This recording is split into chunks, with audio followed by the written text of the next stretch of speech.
Oral biopsy.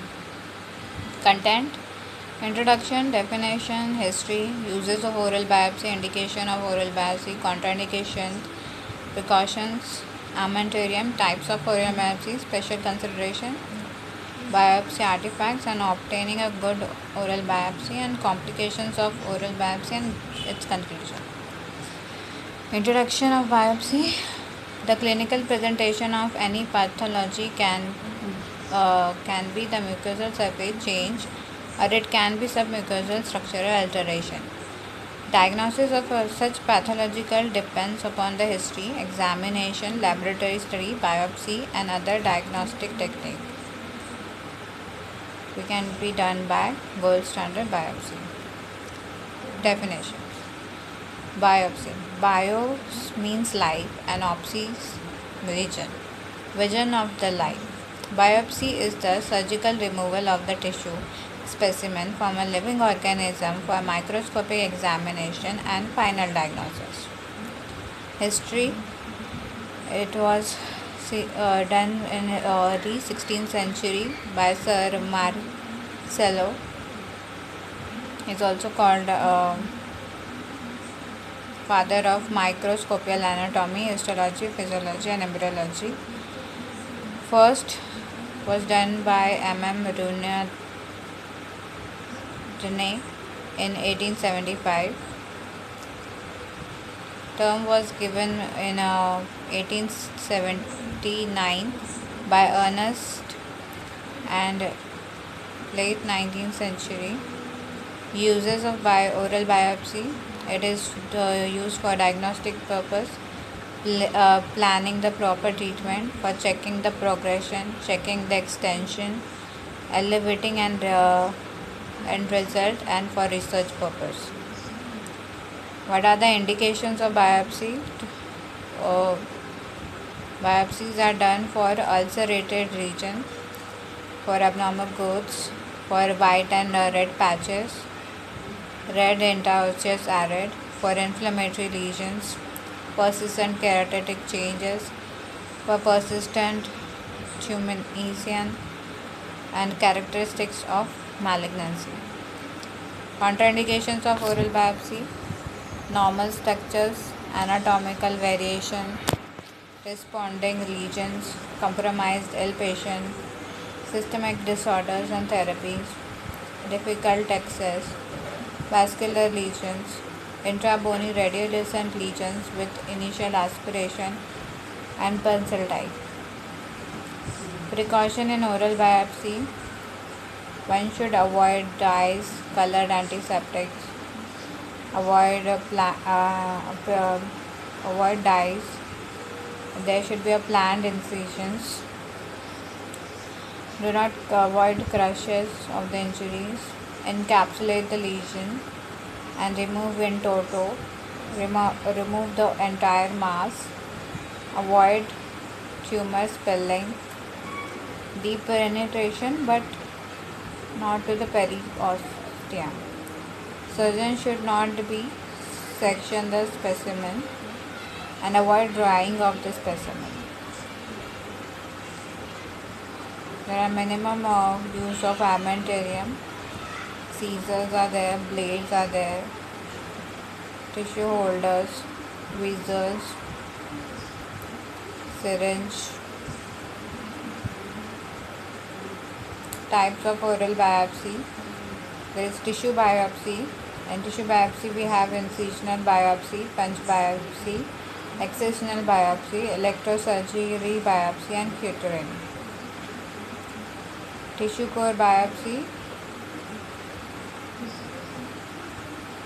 true cut needle biopsy, and second is Van Silverman's needle biopsy. Sal aspirate: in that we have fine needle aspirate biopsy, and then there is scraping. Exfoliative cytology. Incisional biopsy. Incisional biopsy is the gold standard.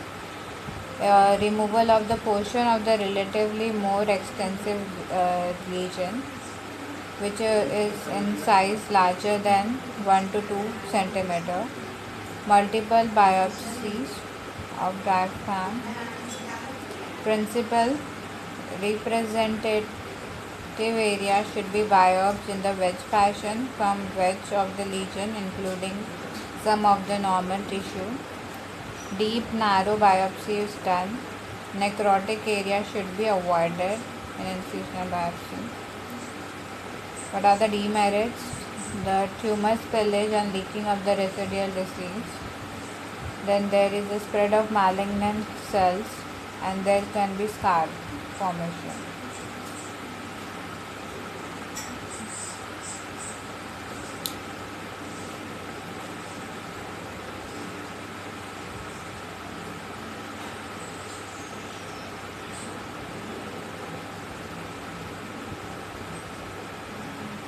Here we can see there is a palatal swelling, which is indicated for incisional biopsy.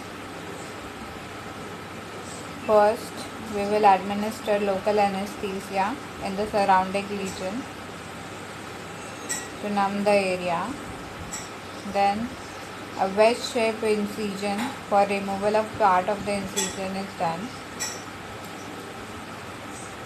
Surgical field after wedge-shaped incision of the tissue is seen in 11.4.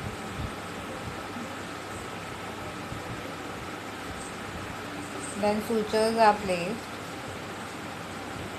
and the closure of the incision is done. Then there we have punch biopsy.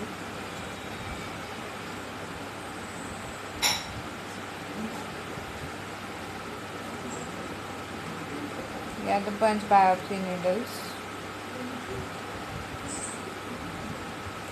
Advantages of punch biopsy is ease of technique. Sutures may not be required in small diameter. Punch may produce more satisfactory specimen in bound tissues. Drawbacks are it is not adequate biopsy for deeper pathology. May be difficult to biopsy freely movable tissues. Example, soft palate and floor of the mouth. Then we have excisional biopsy. Entire lesion or tumor is excised. Indicated in clinically benign lesions if they are superficial or deep, soft or hard tissue. Principle: the entire lesion with 2 to 3 mm of normal appearing tissue surrounding the lesion is excised if it is benign.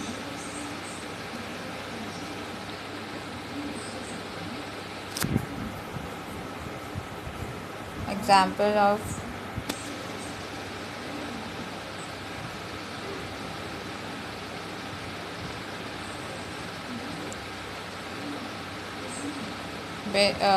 fibroma. It is removed. A dramatic fibroma is on the buccal mucosa and it is been removed by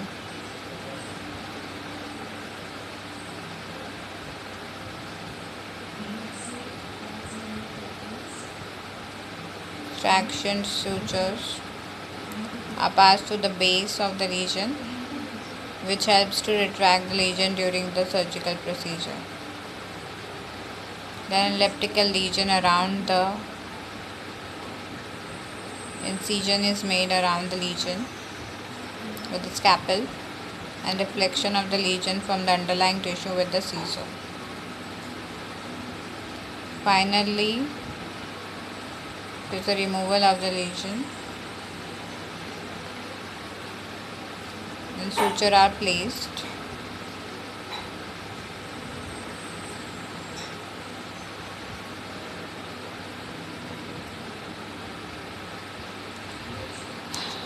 Then we have electrosurgery biopsy. There is cutting and coagulation of the tissue and using very high frequency low voltage electrical currents. Bloodless operative field. Demerit is it is heat artifact in histology.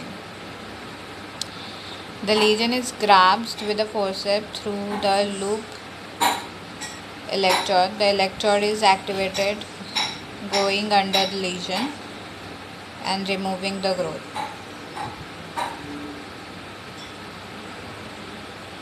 Then we have curettage biopsy. Cuter, French word curer mean to clean. It is indicated for intraosseous lesion and cystic lesion within the jaw. Also used in very febrile cellular lesions like sinuses and fistula within the soft tissue when the small amount of surface material are necessary for evaluation. Although the sample produced is usually soft tissue, but it may include the bone fragment as well. These extremely small segment of tissue after fixation or centrifuge, and then the sediment is placed in the medium such as agar. They are then sectioned as a cell block. Then we have tissue core terrapin biopsy. Core biopsy specimen is larger in size and suitable for conventional histopathology analysis for cytological material obtained from fine needle biopsy. It is simpler, easier, and faster. It also eliminates the possibility of inadvertent succession of the specimen and fragments. Demerits are the spread of tumor cells along the large bore or needle tract. These are the needles for tissue core biopsies.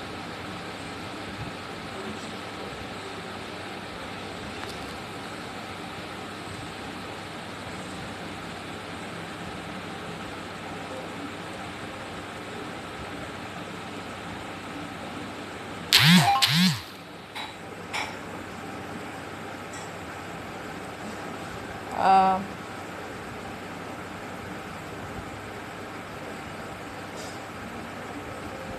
when biopsies are indicated for large lesions, for multiple lesions, for red and white patches. These are the red and white patches. These are ulcers. For polypoid lesions, for vesiculous lesions, for lichen planus, for leukoplakia,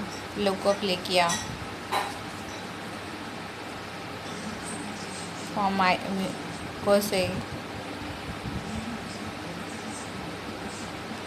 for granulomatous lesions, deep incisions biopsy is used.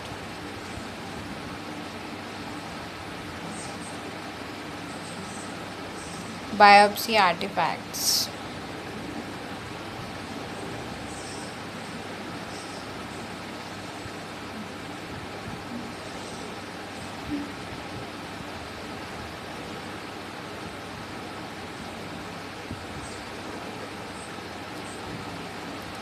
How we can obtain a good oral biopsy? By selection of the area of the biopsy. Preparation of the surgical field should be there. Arrangement of the local anesthesia. The incision should be sharp. Tissue handling properties should be there, and the suture placement should be there.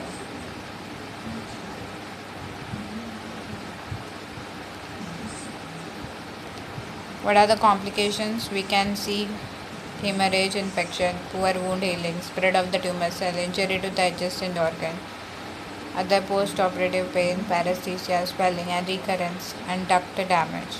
Conclusion: it is not easy to procure a good biopsy specimen, nor it is very indirect. But the procedure should be carefully premedicated and expediently carried out, and the provisional diagnosis must be borne in mind prior to biopsy. Thank you.